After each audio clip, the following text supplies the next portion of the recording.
LR, the Liberal Redneck here, coming to you from a country whose president desperately wants to get our country involved in another Middle Eastern war so that we will forget his shrinking poll numbers, a devastating and highly unpopular budget bill, gross violations by those enforcing his attempt at mass deportation, ridiculous trade wars, leaving thousands of his own supporters who are victims of natural disasters hanging in limbo by denying them any assistance from FEMA, unleashing the U.S. military against our own citizens in direct violation of the Constitution, and the largest protest against a sitting president in the history of our nation that encompassed all 50 states.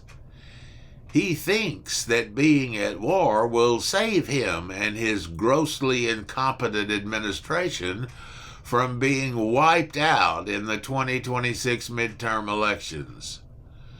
He was expecting his military birthday parade would make him look like a great military leader, in the same way he expected the fake assassination attempt to make him look fearless in the face of danger.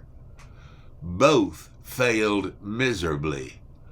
Hardly anyone showed up for his parade, even though he tried to hire seat fillers to fill the empty grandstands, and there was no confrontation with protesters, as they were all at the No King rallies. He did not help things by falling asleep, something he is doing with remarkable frequency at almost every public event he attends. He fell asleep at NATO, at his criminal trial, at the RNC, at the Pope's funeral, at his briefing in Saudi Arabia, and at the G7 in Canada. The police investigation into the assassination attempt declared that he had not been shot. This has not been given the attention it deserves from the Secret Service or the FBI. One thing he is remarkably consistent with is lying. He cannot answer a question or make a public appearance of any kind without lying.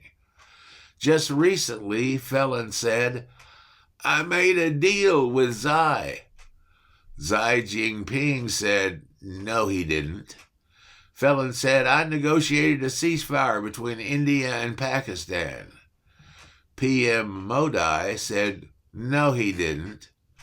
Felon said, "I talked to Newsom." Newsom said, "No, he didn't." Felon said, "Iran called me." Iran said, "No, he didn't." Felon is genuinely stupid. He said the Declaration of Independence was signed after 600,000 died in the Civil War.